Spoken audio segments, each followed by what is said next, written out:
Halo, kembali lagi dengan kami Java Football. Kali ini kami John dan Cok akan ngosan ya. Ngosan kali ini kami akan membahas tren hooligan yang populer di Jawa Tengah ini. Nah, banyak kesalahpahaman ketika masuk di area Indonesia ini. Nah, bagaimana ceritanya terutama di area Jateng? Oke, kita saksikan. Ya, dulu kita pernah membahas tren hooligan di Indonesia. Nah, pada episode kali ini kita akan membahas tren hooligan di Jawa Tengah. Nah, Jawa Tengah ini kebetulan adalah tempat kita ya, tempat Java Football ya. Provinsi kita, provinsi tercinta ya. Nah, gini John, saya tanyakan ini, awal mula tren hooligan di Jawa Tengah itu bagaimana sih? Kalau awal mulanya tepatnya itu sebenarnya saya juga kurang tahu ya. Awal mula tepatnya itu kapan. Tetapi yang saya lihat-lihat itu dulu di sini itu banyak tren-tren nobar. Nobar klub-klub Eropa seperti Liga Champions, seperti Liga Inggris, seperti dan lain-lain. Nah, mungkin berawal dari supporter luar-luar itu terus masuk ke sini, habis itu diterapkan di stadion sini. Makanya kan dulu ketika nobar itu chantnya itu ya YNWA, England belong to me ya, seperti itulah. Mungkin awal mulanya seperti saya duga itu dari ya nobar itu sering fan di sini kan banyak toh fan-fan klub-klub Eropa itu. Penonton fan klub Eropa ini kan di sini sangat banyak. Lah, mungkin saya rasa berawal dari situ dulunya tren masuk hooligan di sini itu. Mungkin dulu itu banyak yang mempelajari supporter Eropa ini gimana toh. Nah, mungkin dari mula berkembangnya juga media saat ini itu berkembang dengan pesat.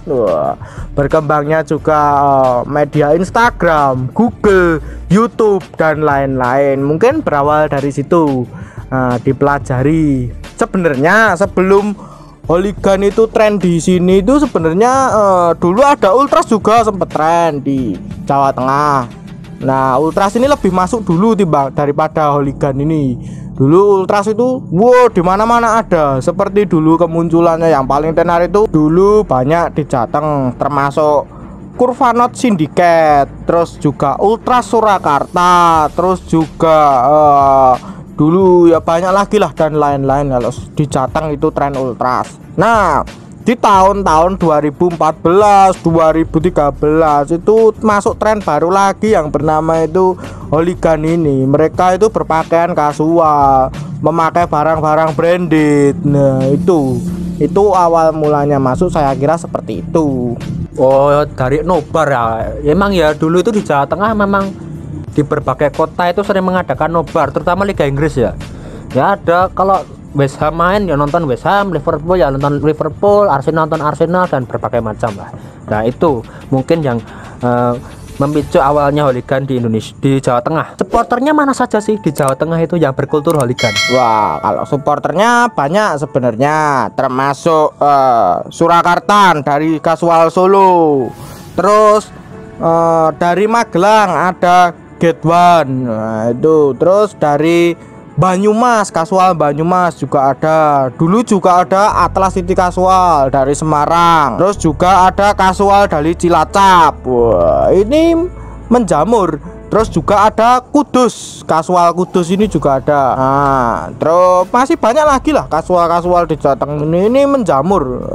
Berpakaian kasual, style hooligan. Nah, itu saya kira itu seperti itu bagus, dipandang itu enak gitu, nonton bola pulang bisa nongkrong di mall, di mana-mana ngopi gitu kan enak. Sekarang itu kalau nonton bola itu dipandang itu enak, orang-orangnya rapi gitulah.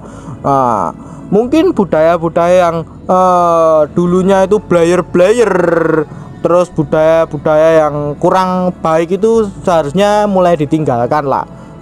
Nah, itu seharusnya bagus kalau mulai ditinggalkan itu. Oh iya ya, ternyata banyak juga ya dari Solo, Cilacap, Banyumas, Kudus, Magelang dan lain-lain ya. Wow, masih banyak lagi lah di Jawa Tengah ini. Nah, yang saya tanyakan lagi itu siapa yang mempopulerkan itu di Jawa Tengah, John? Yang mempopulerkan dulu ini itu sebenarnya kalau saya berpendapat sih mungkin ada dua ya. Kalau di Semarang itu ada Atlas City Casual yang sekarang itu membubarkan diri. Di Solo ini ada dulunya B6, nah, yang sekarang berganti nama menjadi Surakarta, yang sudah kita bahas di video kita. Itulah mungkin dari dua supporter ini dulu yang mempopulerkan style-style hooligan kasual. Wah, ini juga sangat bagus sebenarnya. Saya lihat itu kalau nonton di tribun itu mereka itu jarang sih memakai atribut klub seperti shawl gitu, jarang.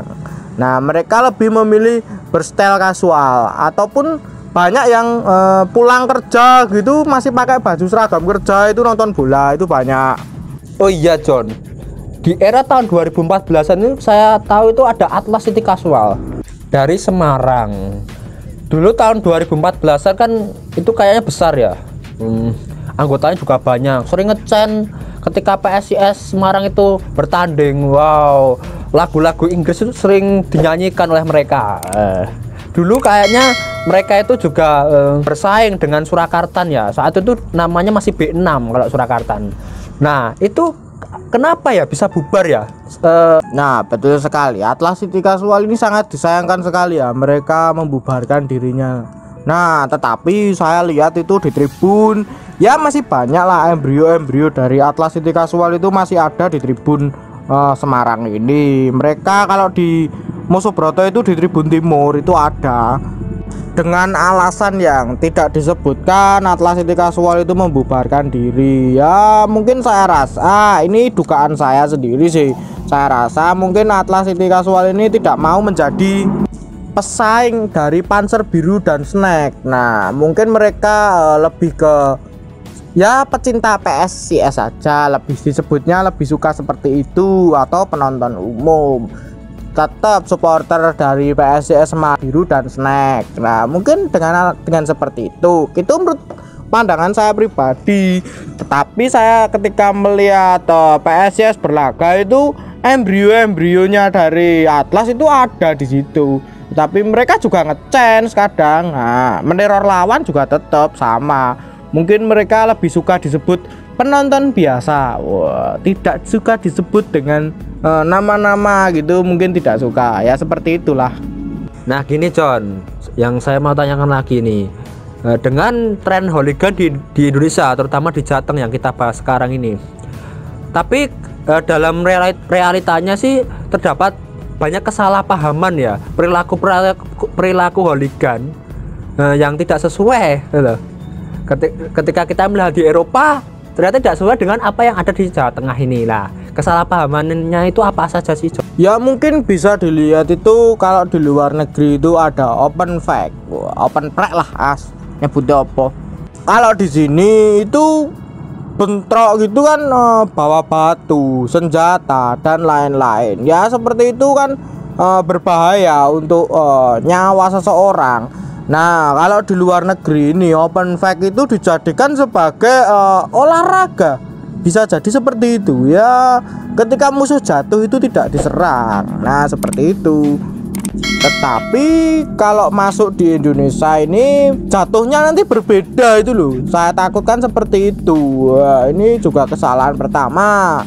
Terus yang kedua lagi itu yang tidak bisa diterapkan itu di sini tuh biasanya itu budaya cywar, seperti sentolan flag, seperti dan lain-lain lah, seperti mengejek itu di sini masih banyak yang baper gitu. Supporternya itu ketika di seperti itu kan itu baper. Wah, kalau mungkin kalau ketemu tim Liga 1 lah banyak yang baper itu. Mungkin kalau habis dari Liga 2 itu mentalnya sudah oke ketika diserang ataupun ya, nah, soalnya di Liga 2 itu kejam.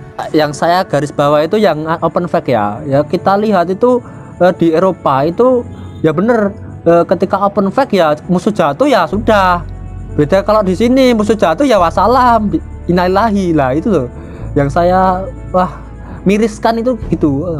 Susah mungkin. Saya ya sebenarnya kita nggak setuju dengan kekerasan, tapi kalau di hooliganisme itu kan ada open fight dan rivalitas dewasa ya, sparingan di tempat mana, di gor atau di lapangan futsal nanti open fight ya, kayak olahraga muay atau taekwondo itu sebenarnya juga baik sih ya, ketika daripada ya kita meminimalisir bentrokan dengan senjata. Wah, itulah sangat berbahaya kan, urusannya nyawa. Tapi kalau open fight sparingan itu pakai tangan kosong dan ketika jatuh udah selesai, itu kan ya selesai, nggak sampai menimbulkan korban. Nah, itu. Terus masalah cyber tadi ya di sini masih baper sih. Biasanya itu ketika di stadion itu cyber ya selesai udah. Tapi kalau di sini cyber bisa bentrok. Lah, masalahnya di situ. Kesalahpahaman ini.